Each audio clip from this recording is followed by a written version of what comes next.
just 7 glasses of wine across the week, it's likely that there's going to be some degeneration of your brain in response to that alcohol intake.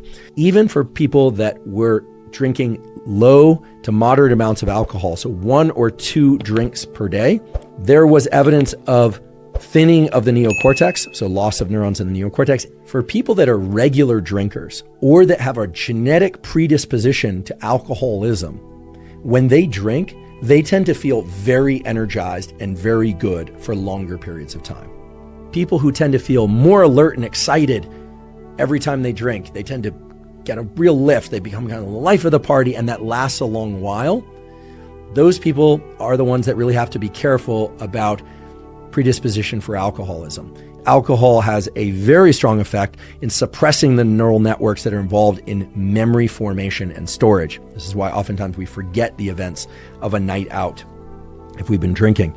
That areas of the brain that are involved in flexible behavior, sort of considering different options, those brain areas basically shut down entirely, and people just tend to say what they want to say. Chronic drinking doesn't necessarily mean every day and every night. It could be the person that simply drinks every Thursday or every Friday. There's evidence that there are changes in the neural circuits of the brain that control habitual behavior and impulsive behavior, and they are modified and strengthened in ways that make those people more habitual and more impulsive outside the times in which they are drinking. So in animals or humans that undertake a period of abstinence of anywhere from 2 to 6 months, these neural circuits return to normal, except in cases where people have been chronically drinking large volumes of alcohol for many, many years. There is evidence of long-lasting impact of heavy alcohol usage throughout the lifespan. But for people that have been drinking for a lot of years, maybe you went to college and you drank a lot in those years and your neural circuits change. If there's a period in which you don't drink alcohol, again,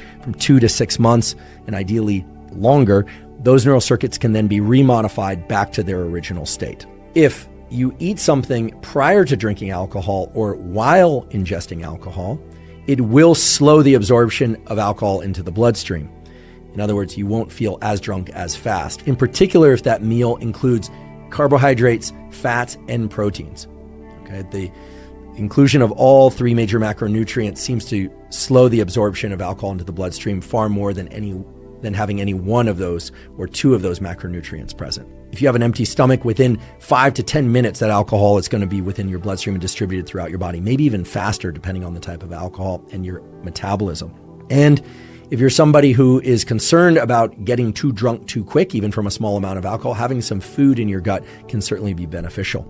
There are also dramatic changes in the activity of neurons that control the release of so-called serotonin. Serotonin is a neuromodulator. It changes the activity of neural circuits, and many neural circuits, in particular those involved in mood and feelings of well-being. When we ingest alcohol, the toxic effects of alcohol disrupt those mood circuitries, at first making them hyperactive, and then as they ingest more alcohol, or as that alcohol wears off, serotonin levels and the activity of those circuits really starts to drop. And that's why people feel less good. And typically what they do, they go and get another drink and they attempt to kind of restore that feeling of well-being and mood. Most people, as they drink more and more, will now start to feel more and more suppressed. So people start to slur their speech, people start to shuffle their feet, people forget their posture, people start to lean on things, people start passing out on couches.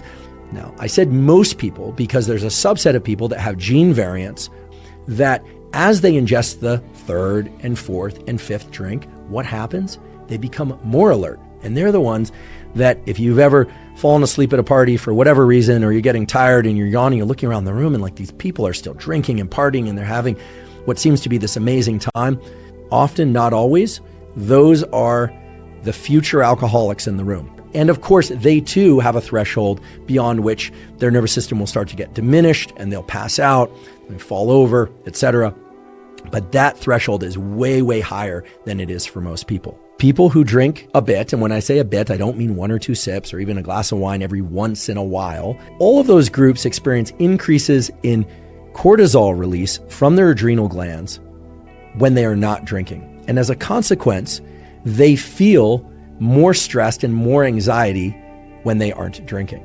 If people are ingesting alcohol chronically, even if it's not every night, there are well-recognized changes in neurochemistry within the brain and there are well-recognized changes in the brain-to-body stress system. It's very clear that those sorts of drinking patterns are changing neural circuitry and they're changing hormone circuitry. And I'd love to be able to tell you that they're changing them for the better, but they simply are not. They're actually changing them for the worse. In cultures where you have a lot of genetic variants and genes expressed in people where they have a lot of alcohol dehydrogenase, sure, they can drink more. So you will observe more alcoholism in those communities because they're drinking more.